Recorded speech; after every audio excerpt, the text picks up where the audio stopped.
Hi, my name is Charissa Potts, and I am running for Grosse Pointe Park Municipal Judge. Thank you to the NAACP for the invitation to participate in this forum.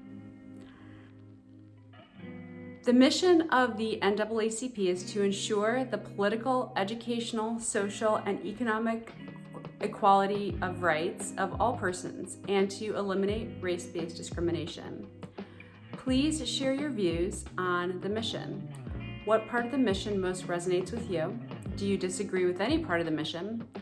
Are you helping to further the mission as a member of an NAACP branch? Explain your position and, most important, tell us what you have done in the past and what you intend to do in the future to further the mission. The NAACP's mission statement resonates with me in every way. Ensuring an individual's rights are protected and equitable treatment is the very definition of justice. I am on the board of directors for Access to Bankruptcy Court, whose core mission is to provide equal access to justice to low-income individuals. What it does is it pairs up attorneys, experienced attorneys with low-income individuals to provide them with equal access to the courts.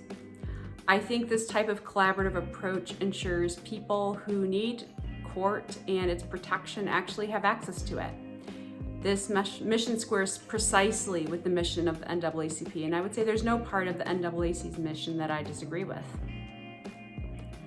Number 2, if elected, what issues do you think would be most important to people of color in your district? What issues would be most important to the white residents relative to race relations? How do you intend to address these issues? I'm reminded of John F. Kennedy, who said, quote, "Let us be blind to our differences, but let us also direct attention to our common interests and to the means by which those differences can be resolved." In that spirit, I recognize the differences that exist in the world. For example, my son is a newly licensed teenage driver, and I'm very concerned for his safety. But I recognize the mother of a son who is a person of color has additional fears that I don't have. Fundamentally, we all care about the same things. We want all to be treated fairly. We want to provide for our families, and we all cherish our children's futures. But I recognize barriers still remain in place that prevent many people from obtaining equality of treatment and equality of opportunity. If I am elected, I am committed to the fair treatment and equal access for every person who enters my courtroom. Number 3, briefly describe your views on the history of slavery and racism in our country, its current impact, and the concept of systemic racism. As difficult as it is to acknowledge, our country was born as a slave society. At the same time, our forefathers declared, quote, "a new nation conceived in liberty, dedicated to the proposition that all men are created equal," equality and liberty simply did not exist for every person. We need to recognize that those who arrived in America on slave ship had a significantly different experience than those who came here as immigrants, and so have their descendants. Throughout history, many of our laws were designed to bolster the powerful and exert control over others.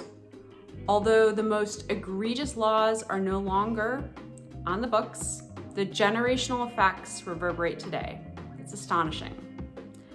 America carries deep scars from battle after battle to break down these policies. We've made giant strides, but we aren't completely there. We must break down the diseased underpinnings of these institutions that still put certain groups of people at a disadvantage in 2021 America. As we each recognize these problematic structures in our own communities, we can take actions to dismantle and revise them. That's how we achieve equity, step by step. Number 4, as a follow-up to the previous question, given your views, what is your stance on how these issues should or should not be addressed in public schools? As a municipal judge, issues related to education would not be in my purview. However, I believe education means opportunity. The Reverend Dr. Martin Luther King Jr. spoke of this very opportunity right here in Grosse Pointe South High School 53 years ago. The truth of his words still ring true, engraved forever on our community's historical marker. We should all be inspired by his words and take action wherever needed to ensure every child in our school district has equal access to the quality of education that our schools offer. Number 5, are you aware of any racial tensions within school systems in your district? If so, what are your thoughts on how to address these issues? As a mother of a Grosse Pointe South student, I am aware that there are racial tensions in the district, and it's concerning that our children must navigate that in a place meant for learning.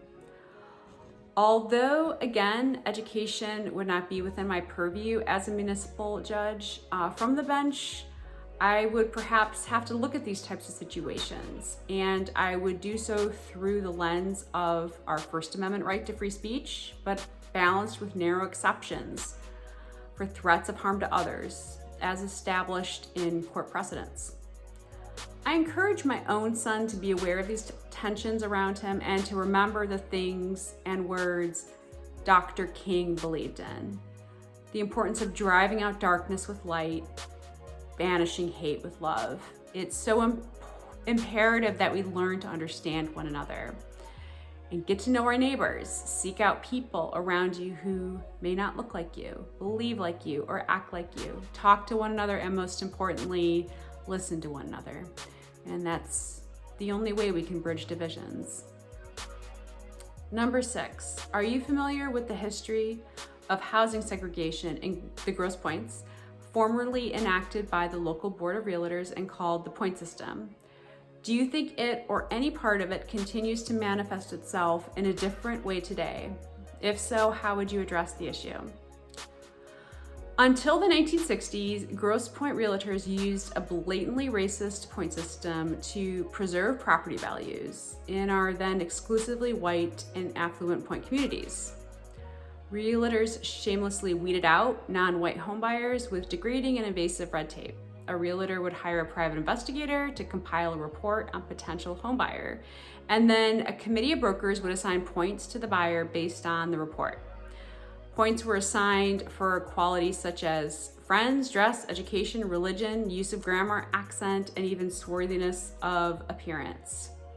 The committee assessed the extent to which the buyer was Americanized. Not surprisingly, the point system was not required for those of Northern European descent. Those of African and Asian descent were automatically disqualified. Buyers of Jewish, Polish, or Southern European descent had to score at particular levels according to their ethnic heritage in order to be allowed into the community. Although this illegal system was dismantled over half a century ago, this particular history in our community is disturbing. It is an excellent example of the type of foundational systems that have left an inequitable legacy. Again, judicial ethics prevent me from speculating on how I would handle a hypothetical situation and how I would address it. However, as judge, rest assured, I am committed to the equal protection of law and to upholding the Constitution. Number 7. What are your views on recent perceptions of election fraud? What will you do to protect our democratic processes? I was raised with a profound respect for American democracy. Voting as a citizen of this nation is one of our most basic civil rights. Many of our other rights depend on free and fair elections. Therefore, electoral integrity is of paramount importance. Any cases of fraud supported by credible evidence should be dealt with according to the law. Just as importantly, however, we need to bolster faith in our electoral process. Having clearly understood ballots, creating consistent standards for voter registration and voting, and requiring more transparency from elected officials are some ways to do that. Number 8, Do you support the removal of ballot boxes from any location? Will you protect all of our current ballot boxes from removal and work to return any which were recently removed from locations within your district? We have a fundamental right to vote as citizens. That right for every person, regardless of race, color, sex, religion, or national origin, was cemented only after decades of advocacy, intimidation, and even loss of life. I don't take those battles lightly.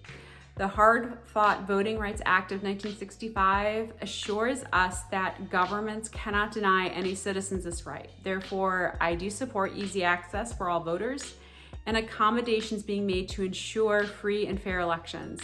Having secure ballot boxes closely available to everyone is one way to achieve that. Number 9, do you believe there to be any inequalities in your district with respect to racial profiling, disparate policing, or legal response based on race, gender, sexual orientation, or ethnicity? If so, in what ways will you work to address inequalities? If I'm elected to be municipal court judge, I am committed to ensuring justice for every party that comes before the court. There will be no favors in my courtroom, only fair treatment of every person. I cannot say with any certainty if there are currently inequalities in my district or if people have been treated unequally in regard to race profiling, policing, or legal response. I just don't know. I don't have the data. And because this is not a case before me, I really cannot ethically speculate. That being said, if, for example, the percentage of traffic violations issued to people of color in our district is found to be higher than the minority demographic in our district, I think that's a question that should be asked. Why is that? Anytime there's a disparity, I think it deserves serious inquiry. Number 10, are you noticing shifts in the demographics of the community or district you represent? What are your views on any current demographic shifts and on how the shifts impact your community? How do they impact your platform and role as a community leader? Well, Grosse Pointe Park has been changing for decades. Certainly since my opponent was appointed in 1995. Census data shows the total population decreased slightly between 2000 and 2010, but minority populations did grow during that same time period. It will be interesting to see the most recent census data released for our community. I believe we should look at these changes and how they can affect things. And if needed, we should address and adjust to preserve our democratic ideals. It should be an ongoing examination process. Number 11, please share your views on the current state redistricting initiative and its likely short and long-term impact. I gave this question serious consideration, but it is an inherently political one, and judicial ethics prevent me from responding to political inquiries. As a judicial candidate, I am nonpartisan, and as such, I just cannot comment on or respond to this particular question. Thank you.